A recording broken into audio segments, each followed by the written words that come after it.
o Misamis City o Misamis Occidental. Sa nagtanong ka nato karon pinaagi sa Facebook page o YouTube channel sa AONC. Happy New Year 2026. Enero 5, 2026 para sa pinakalahing balitang asenso. This is Ozamis Today.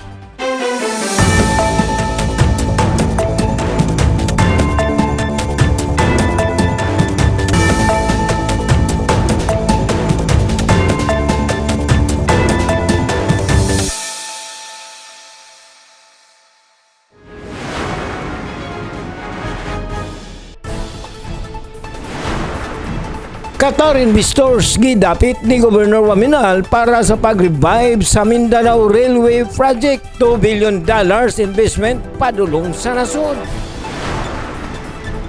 Luwas, hilom og malipayon. Ozamis City, peaceful ang Pasko og New Year 2026. Bagong tuig, bagong simbolo sa pag-uswag, Asinso Ozamis First Monday Flag Racing 2026. Batang Kalye, kampiyon sa Asinso Ozamis Battle of the Bands 2025. Lokal nga talento, ipasidunggan. Konseyo sa Ozamis nag-aproba sa 0.75% retailers tax hike. Pamilya militante nakabenepisyo sa padayong pag-abaga sa Asinso Pinoy. Hospital bill sa pagpanganak, zero balance. Ozamis City Police Station gisugdan ang tuig 2026 pinaagi sa duha ka malampusong drug bypass operations. Duha ka drug suspects arestado. Asinso Pre-Hospitalization Program ni abaga sa operasyon sa iyaan human sa aksidente. Dazil Humotikson, aniya ang detalye. Qatar investors gidapit ni Governor Waminal para sa pag-revive sa Mindanao Railway Project. $2 billion investment padulong sa nasud. Ang good news ng report. Gidapit Misamis Occidental Governor Henry S. Waminal ang mga Qatari investors nga tan-awon ang dagkong oportunidad sa transportation sector sa Northern Mindanao. Ilabi na ang pag-revive sa Mindanao Railway Project on MRP kabahin sa mas ligon nga bilateral cooperation sa trade, agriculture ug tourism tali sa Qatar ug Pilipinas. Sa eksklusibong interview sa Gulf Times, gipasabot ni Governor Waminal nga ang transportasyon usa sa mga prioridad nga investment areas sa probinsya kauban sa tourism ug agriculture. Si Governor Waminal baguhay lang miadto sa Doha isip kabahin sa business delegation nga gilangkuban sa mga opisyal gikan sa Philippine Chamber of Commerce and Industry kon PCCI ug Mindanao Development Authority kon MINDA uban sa suporta sa Philippine Embassy sa Qatar. Isip kabahin silang agenda, nakig-meeting ang grupo sa nagkalain-laing mga private o public sector entities sama sa Qatar Chamber, Ministry of Commerce and Industry, Qatar Investment Authority kon QIA, Qatar DR ug uban pang investment institutions. Sa exclusive interview sa The Gulf Times, gi-explain sa gobernador nga ang MRP revival usa ka strategic opportunity para sa Qatari investors, ilabi na human nga nabalitaan nga daghan kanila ang may interest sa railway ug infrastructure financing. Gipta na usab niya nga ang delegation exchanges pwede mahimong mekanismo para mas dali nga matuki ang partnership possibilities nga makaboost sa ekonomiya sa probinsya ug sa tibuok Northern Mindanao. Gi-highlight usab ni Governor Waminal nga ang Misamis Occidental usa pa ka developing province apan aduna na kini ligon nga pundasyon sa agriculture, coastal tourism ug emerging mountain destinations nga posibleng maapil sa inbound investment and tourism missions sa umaabot. Gikumpirma sa gobernador nga ang food security kabahin sa investment roadmap sa probinsya. Diin iyang gipahayag nga ang Mindanao Dairy Farms dakog potensyal para sa foreign partnerships. Nagtuusab siya nga ang Qatar investor investors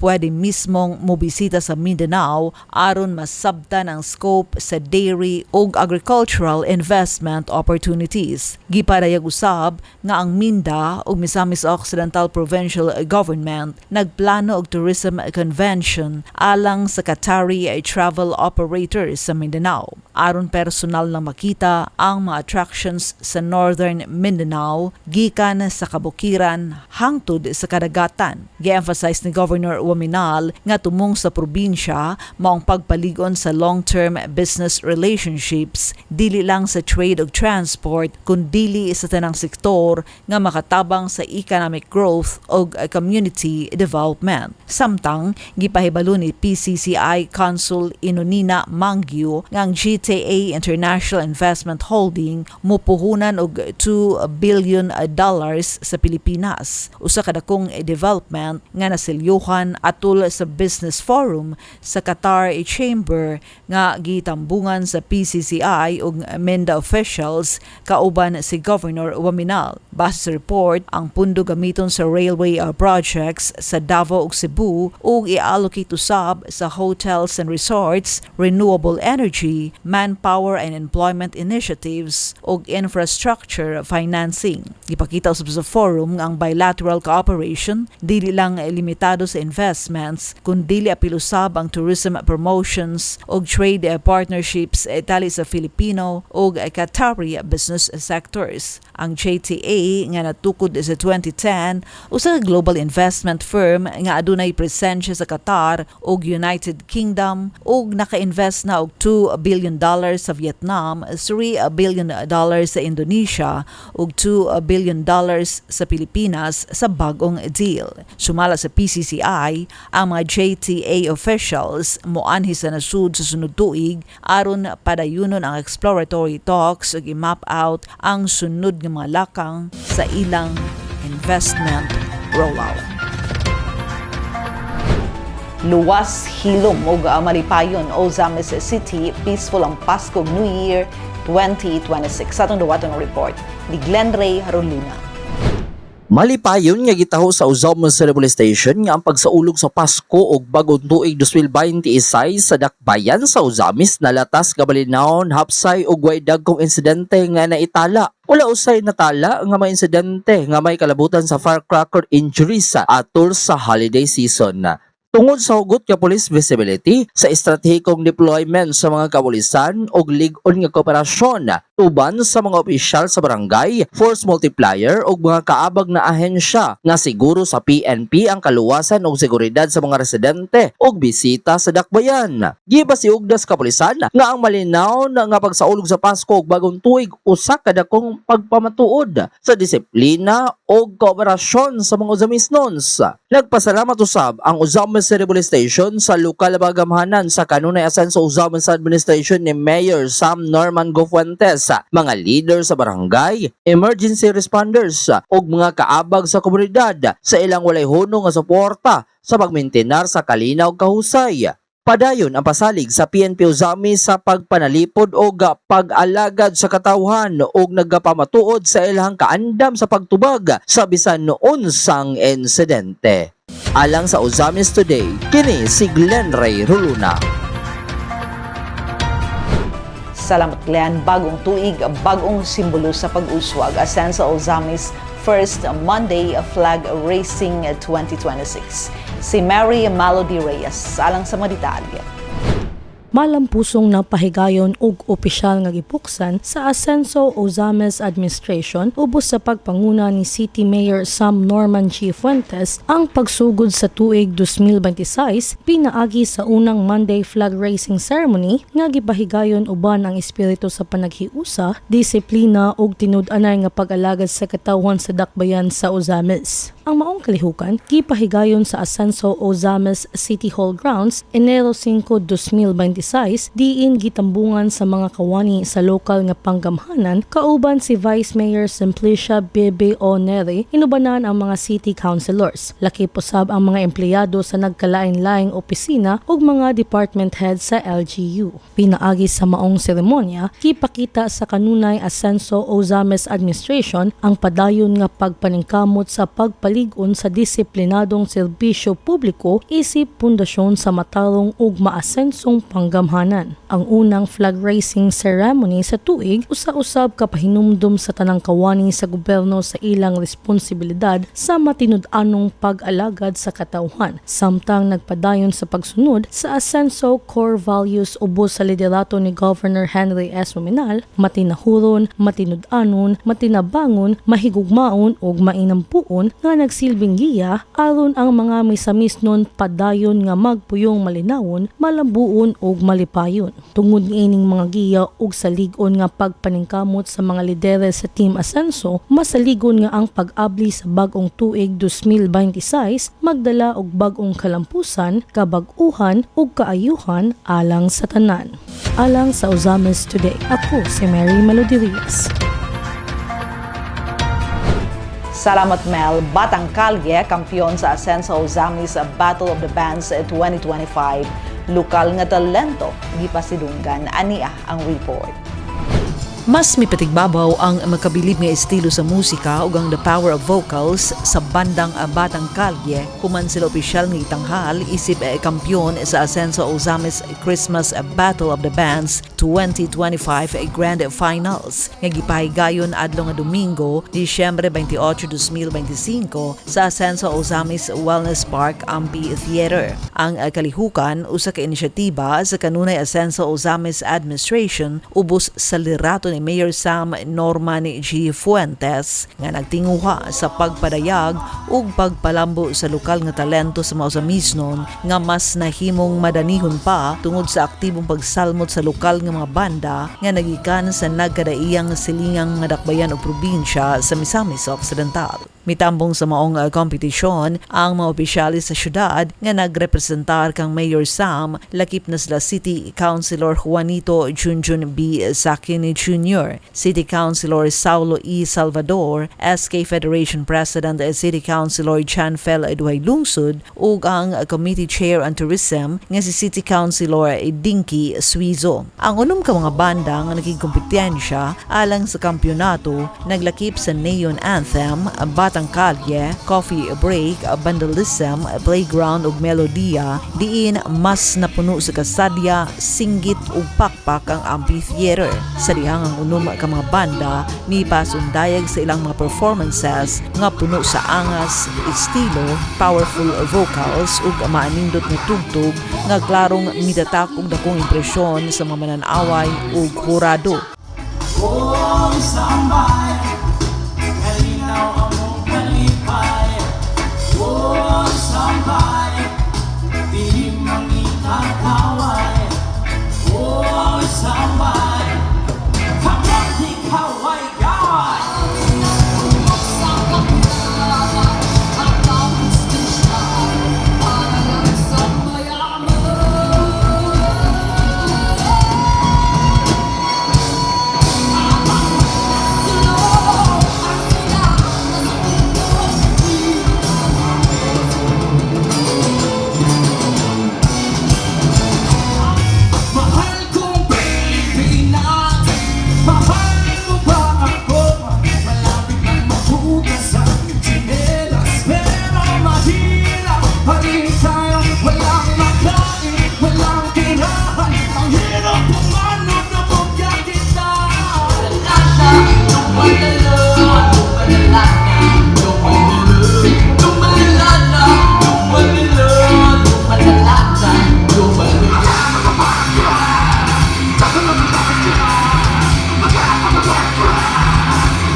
Dili sa basta-basta ang maong kompetisyon kay kinigi-judge sa respetado ug batikan nga mga judges nga sila si Alex Manggubat, usa ka iladong lead guitarist sa dakbayan sa Ozamis, DepEd teacher sa Division of Ozamis City, solo guitar teacher, composer, arranger ug pure artist sa guitar, blues, rock, reggae ug classical guitar. Raymart Mijares, tawag ng tanghalan 3-time defending champion 2016. Resbacher 2018, adunay 16 million views sa YouTube uban ni Vice Ganda og lead vocals sa bandang Herbal Remedies. Og Janelle Guangco, usa sa adjudicators sa maong live band competition. Advocate sa music education, digital music mixing enthusiast, composer sa Ozamis City Division Hymn, drummer, percussionist ug trumpet player. Sa mensahe ni Konsehal Junjun Sakin sa ngalan ni Mayor Sam, iyang gipadayag nga ang Asenso Administration nagtinguha sa padayon ng pagpangita o pamaagi aron mapasundayag ug mahasa ang talento sa mga Ozamisnon. Mahatagan kini og dakong pagtagad, mapakita sa publiko ug mapalambo ang ilang pagsalig sa kaugalingon. Kami sa Asenso Administration, we need to tap the talents of the musicians in order to expose their talents in public, to develop their self-confidence and to develop their talent.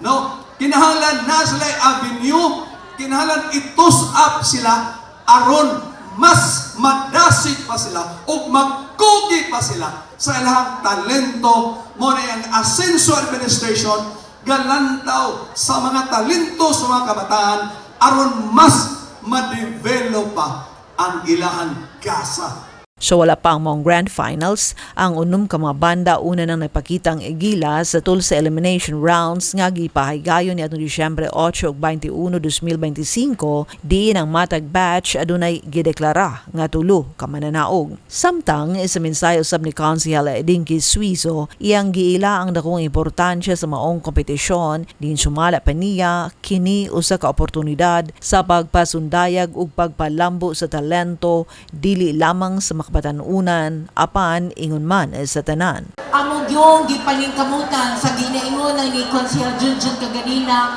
nga dili gyud muundang ang Team Asenso sa pagpangita o pamaagi para atong ma-display, atong ma-feature o atong matagan og dako kaayong importansya ang talents dili lang sa mga kabatanunan, dili lang sa taga-Ozamis, kundi sa tanan nga mahiligon sa musika. Definitely, there's really no boundaries, no limit in terms of age, whatever imuhang sex, whatever ang imuhang affiliation, ang importante, ang imong talent, imong mapakita, and that's the most important thing. Busa tungod sa makapabilib nga estilo sa musika ug sa the power of vocal sa bandang Batang Kalye, opisyal silang gitanghal isip kampiyon sa Asenso Ozamis Christmas Battle of the Bands 2025 Grand Finals nga dunay grand prize nga 40,000 pesos ug trophy. Samtang ang second place nakuha sa Melodia nga nakadaog og 30,000 pesos plus trophy. Ug ang ikatulong pwesto na angkon sa Neon Anthem nga nakadaog og 20,000 pesos plus trophy.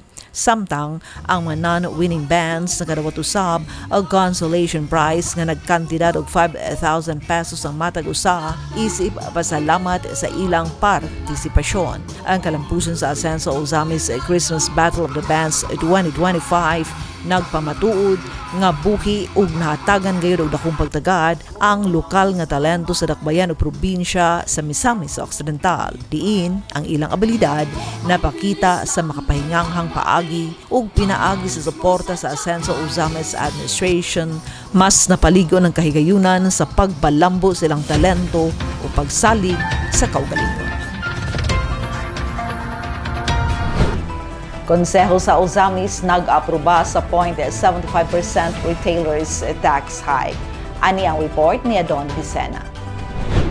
Sakat kayo sa local tax due date alang sa 2026 business tax renewal o bisan sa mga bag-ong tukod nga mga negosyo ang naprobahang ordinansa sa Konseho sa Ozamis sa retailers tax rate increase. Netong Disyembre 23 atol sa special session nga gipatawag sa Konseho, pinal nga naprobahan ang ordinansa nga nagpausbaw og 0.75% alang sa retailers tax nga nag-amendar sa 2013 Omnibus Revenue Code Section .2 on tax retailers. Kini naglangkob na sa mga commercial retailers, mga construction contractors o sa garbage collection fees. Pinal nga napasar ang maong tax rate sumala sa makuting pagtuon sa mga sakop sa konseho o hangyo sa mga business chambers sa Uzamis. Matud pa ni Committee on Economic Enterprise Chairperson Honorable Cecil Cu nga unta moani og positibong reaksyon sa mga local business sector ang naprobahang ordinansa og mutuman sa tulumanon sa mga buluhisang lokal aron matabangan ang kagamahanang lokal sa mga gipatumang proyekto o mga social services program. Midasig usab ang konsehala nga sa labing dali nga panahon masugda na ang pagpalambo sa mga tourism site sama sa Kuta Fort, Bukagan Hill ug ang bag-ong naangkong Rodriguez Ancestral House ug mga commercial building nga gipanag-iya sa syudad nga mapaabangan kini aron makadugang sa local revenue gawa sa koleksyon sa mga buhis. I would just like to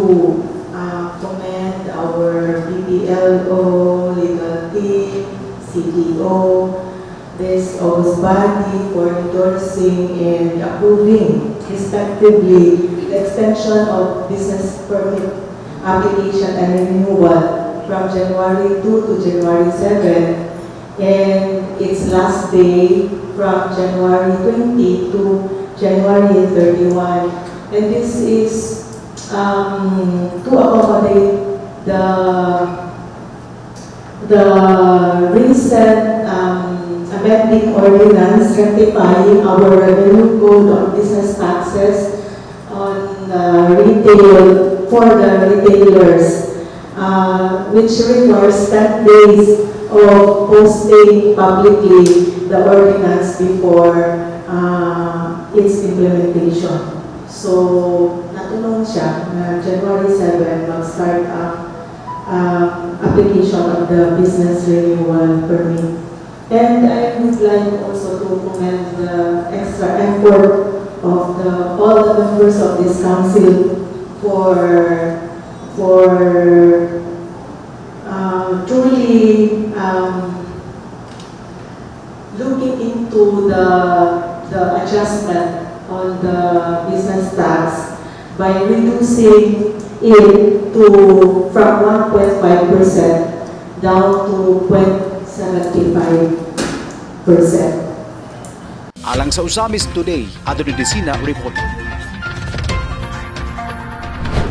Salamat doon. Pamilya militante nakabenepisyo sa padayong pag-abaga sa Asenso Pinoy Hospital Bill sa pagpanganak, zero balance. Sa itong dawatan ng report ni Angela May Kirante.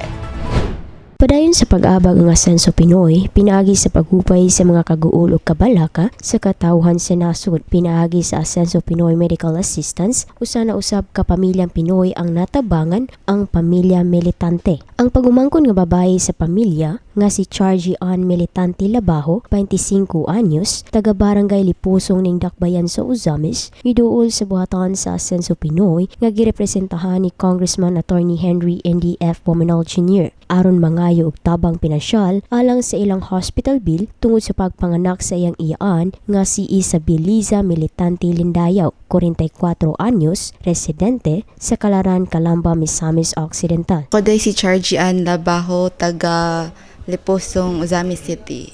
Mangayo mi og financial assistance para sa hospital bill sa ako ang tita, Isabeliza Lindayaw, taga Calamba, Misamis Occidental.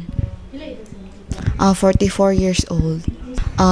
Bago lang man gud siya nanganak and high risk pregnancy man gud, so gipili na mo diri sa Medina kay aron pod makampanting may nga safe siya nga mag-deliver sa iyang anak.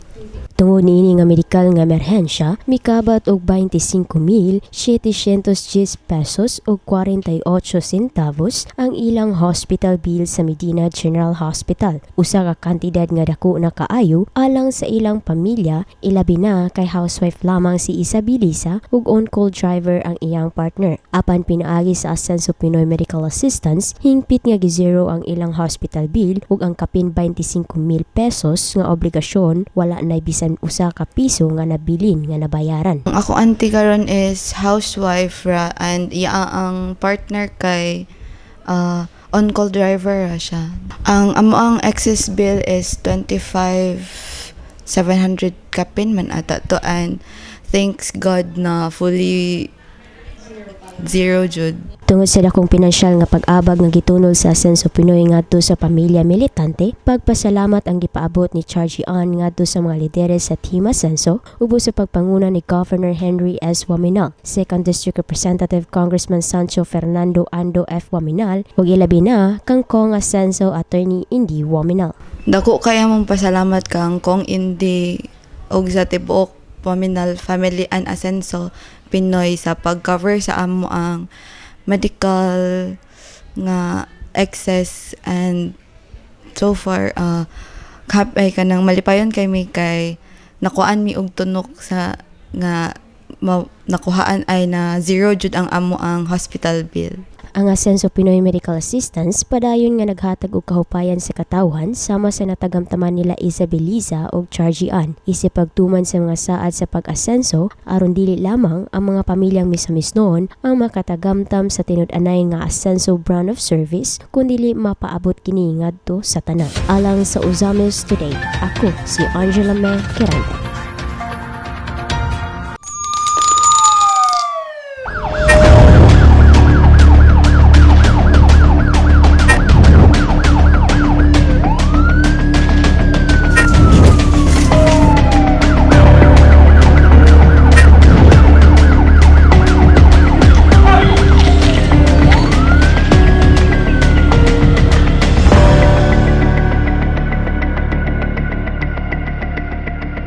OCPS gisugdan ang bagong tuig sa duha ka malampusong nga drug buy-bust operations. Duha ka drug suspects arestado aniyang report ni Leoncio Medalio.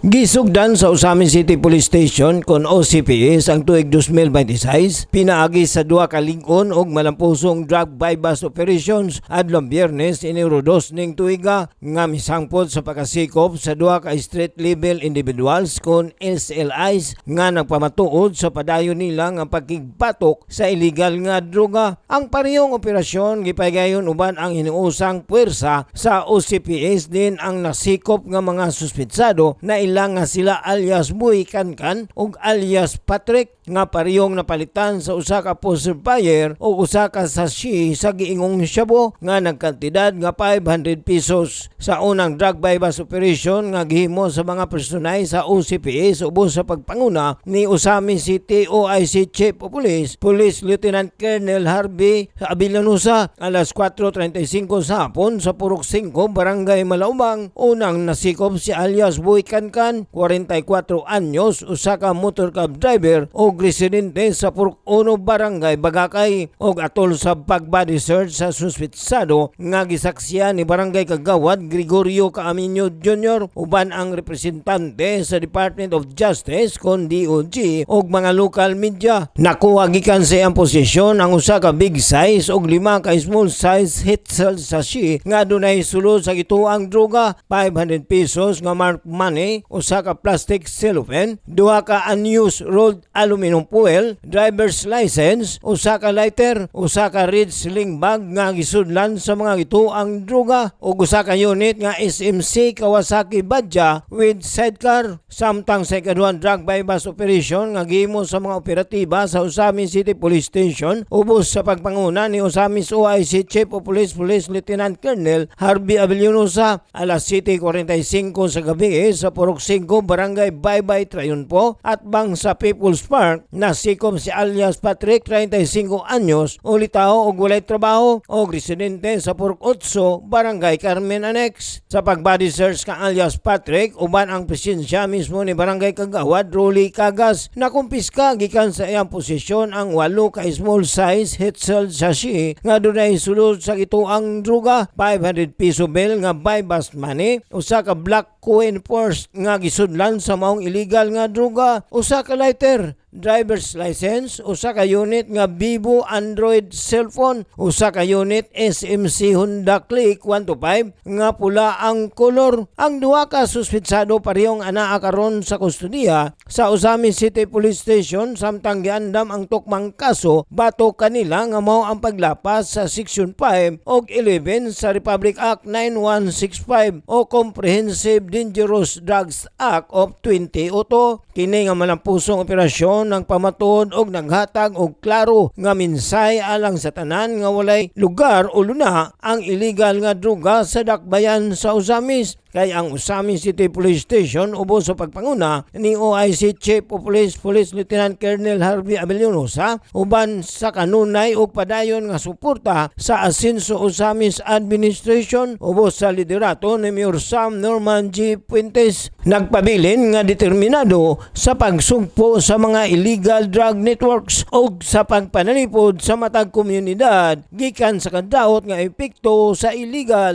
nga droga. Alang sa Ozamis Today, ako si Leoncio Midali.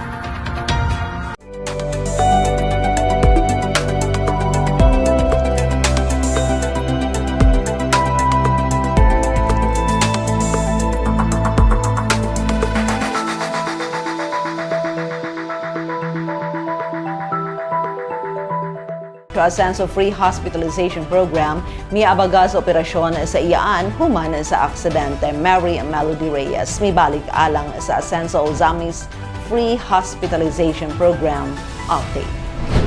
Alang sa iyang 82 anyos nga iyaan, wala nagduha-duha sa pagduol sa buhatan sa Asenso Ozamis Administration si Miraflor Fernandez, 56 anyos, residente sa Barangay Bagakay ning Dakbayan sa Ozamis. Ang iyang iyaan nga si Perla Ahok na-admit sa Misamis University Medical Center kun MUMC tungod sa aksidenteng pagkaslide na nga nakaapekto sa walang bahin sa liog niini. Ani ako nga nangayo jud ko sa Asenso nga tabang nga para sa kuang nanay nga si Perla Ahok. Nanay kay na-slide man gud siya. 82 years old. Then na-slide and bali iyang sa left. Sa left niya diyon.